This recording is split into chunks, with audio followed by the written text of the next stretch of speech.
wabarakatuh. Oke adik-adik, di kesempatan gini kita akan melanjutkan materi IPA kemarin, yaitu tentang pesawat sederhana. Jadi di video pertama dan kedua kita sudah membahas mengenai apa itu usaha dan apa itu daya.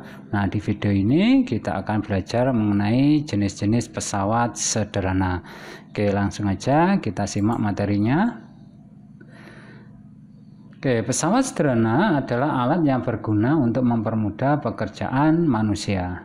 Nah, di kesempatan ini kita akan mempelajari beberapa pesawat sederhana yang ada di sekitar kita. Di antaranya adalah tuas, katrol, bidang miring, dan roda berporos. Tetapi di kesempatan kali ini saya hanya membahas yang tiga ini aja ya. Jadi tuas, katrol, sama bidang miring. Nah, dalam mempelajari pesawat sederhana nanti adalah istilah keuntungan mekanik ya. Nah, apa itu keuntungan mekanik? Jadi keuntungan mekanik adalah perbandingan antara nilai beban dan kuasa. Jadi ingat, keuntungan mekanik adalah perbandingan antara beban dan kuasa. Semakin besar nilai keuntungan mekanik, semakin kecil gaya kuasa yang diperlukan ya. Jadi kalau keuntungan mekaniknya 2, 3, 4 semakin besar, maka gaya kuasanya semakin kecil. Dan sebaliknya, semakin kecil nilai keuntungan mekaniknya, semakin besar gaya kuasa yang diperlukan untuk mengangkat beban. Misal nih, ada suatu alat mempunyai keuntungan mekanik 2. Itu artinya beban 60 kilo bisa diangkat hanya dengan gaya kuasa sebesar 30 kilo saja, setengahnya ya. Jadi 60 bagi 2 kan 30 kilo. Jadi kita menjadi lebih ringan mengangkat beban 60 kilo, beda tanpa alat. Jadi kalau tanpa alat beban 60 kilo ya kita angkat dengan gaya kuasa 60 kilo juga.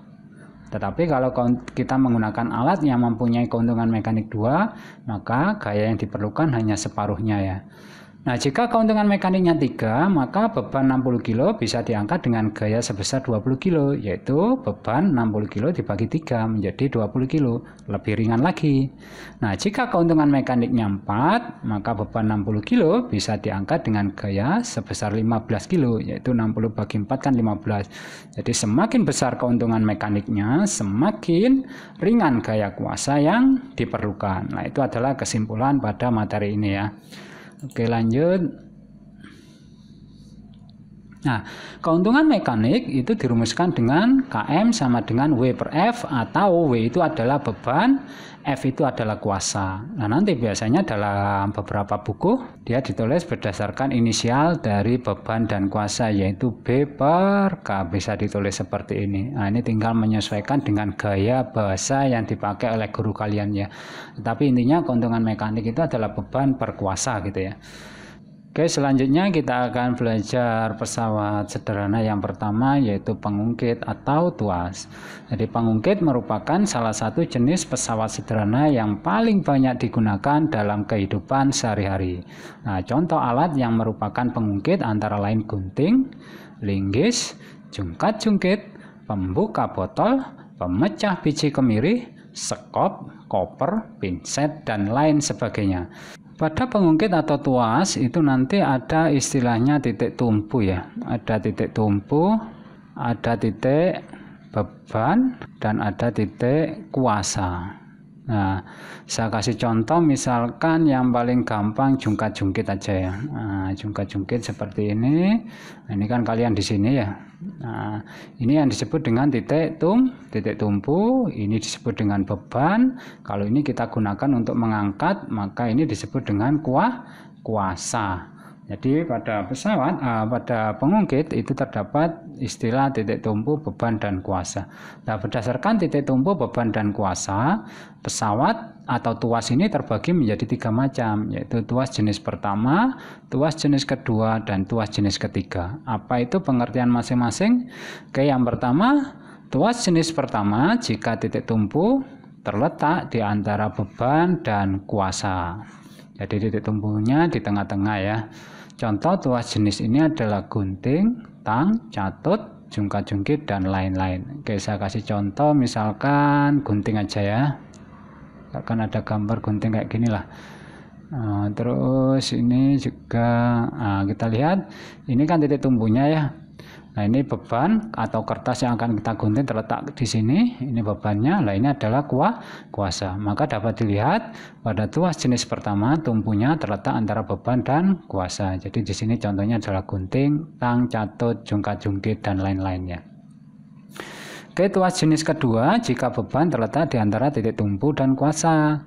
Contoh tuas ini adalah gerobak dorong, pemecah biji kemiri, pembuka botol, pemotong kertas dan lain-lain. Saya kasih contoh misalkan gerobak dorong ya. Jadi gambarnya kurang lebih kayak gini lah ya. Anda misalkan orang yang kerja di bangunan kan pernah memakai alat seperti ini ya, atau dalam bahasa Jawa ini disebut dengan seruntul gitu ya. Ini digunakan untuk mengangkut pasir. Nah, kita lihat ini kan bebannya. Nah, ini adalah rodanya, ini adalah titik tumpu. Nah, ini yang kita gaya kuasanya ya, jadi tenaga yang kita keluarkan untuk mengangkat ini. Nah, kita lihat di sini beban terletak antara tumpu dan kuasa, maka ini disebut dengan tuas jenis kedua. Contoh lagi pemecah kemiri. Jadi pemecah kemiri itu seperti ini biji kemirinya diletakkan di sini ya. Nah, ini bebannya nih. Nah, ini titik tumpunya. Terus ini kita tekan nih dengan gaya kuasa K gitu misalkan nih. Maka ini nanti kalau kita tekan ke bawah gini, nah ini akan pecah kulitnya. Sehingga bisa kita lihat beban ini terletak antara tumpu dan kuasa. Maka ini disebut dengan tuas jenis kedua. Kalau tuas jenis ketiga, jika kuasanya terletak di antara beban dan titik tumpu. Contohnya adalah pinset, staples, linggis, sekop dan lain-lain. Saya kasih contoh misalkan staples saja ya. Nah, gambarnya kurang lebih kayak gini. Nah, ini kan bebannya di sini ya, di ujung sini. Nah, ini beban, ini adalah tumpu. Nah, ini kita tekan kan gitu. Nah, ini gaya tekan ini kita sebut sebagai gaya kuasa. Maka dapat dilihat bahwasanya kuasa terletak antara beban sama tumpu. Maka ini disebut dengan tuas jenis ketiga gitu ya. Jadi silahkan dihafalkan masing-masing contoh dari tuas ini karena sering sekali ditanyakan dalam soal ujian ya. Jadi supaya nggak lupa, cara menghafalnya adalah TBK gini ya. Jadi kalau tuas jenis pertama tumpunya terletak antara beban dan kuasa. Kalau tuas jenis kedua bebannya terletak antara tumpu dan kuasa. Kalau jenis yang ketiga, kuasanya terletak antara tumpu dan beban. Nah, ini bisa kalian singkat menjadi tambak gini ya, supaya nggak lupa gitu ya. Oke, lanjut. Nah, keuntungan mekanik pada tuas atau pengungkit dihitung dengan rumus. Nah, seperti yang di awal tadi, keuntungan mekanik untuk semua pesawat itu dihitung berdasarkan rumus ini, beban per kuasa, atau disingkat KM sama dengan B per K. Tetapi untuk rumus yang lain, keuntungan mekanik dari pengungkit bisa dihitung dengan rumus lengan kuasa per lengan beban. Misalkan ini bebannya gitu ya. Nah, ini gaya kuasa yang kita gunakan untuk mengangkat beban. Nah, antara titik beban sama titik tumpu ini disebut dengan lengan beban. Nah, antara titik tumpu dengan kuasa yang ini disebut dengan lengan kuasa. Jadi ingat, lengan beban atau lengan kuasa dihitung dari titik tumpu. Nah, rumus ini antara ini sama ini bisa dikombinasikan. Jadi beban per kuasa itu sama dengan lengan kuasa per lengan beban. Nah, ini bisa kita kalikan silang sehingga menghasilkan rumus lengan beban kali lengan beban sama dengan kuasa kali lengan kuasa. Nah, gini ya. Beban kali lengan beban sama dengan kuasa kali lengan kuasa. Jadi ini adalah gabungan kedua rumus di atas. Oke, kita kasih contoh. Perhatikan gambar berikut. Nah, gaya kuasa yang diperlukan untuk mengangkat beban adalah, oke, ini gayanya berapa?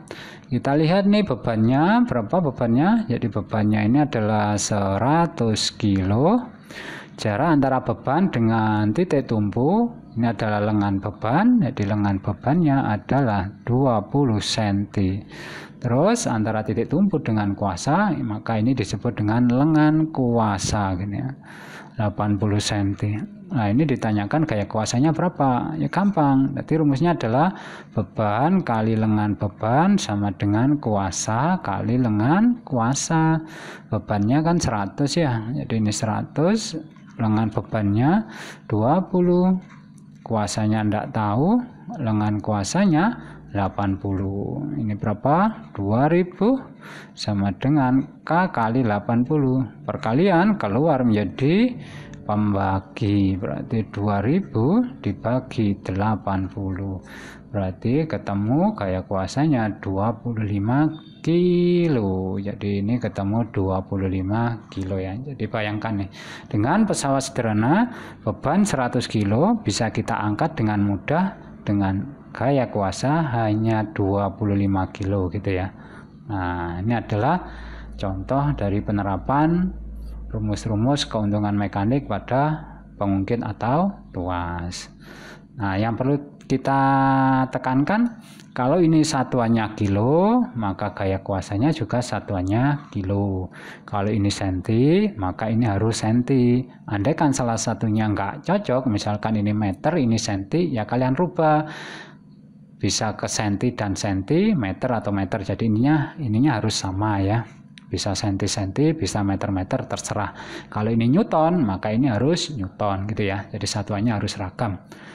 Oke, kita kasih contoh yang kedua. Perhatikan gambar berikut.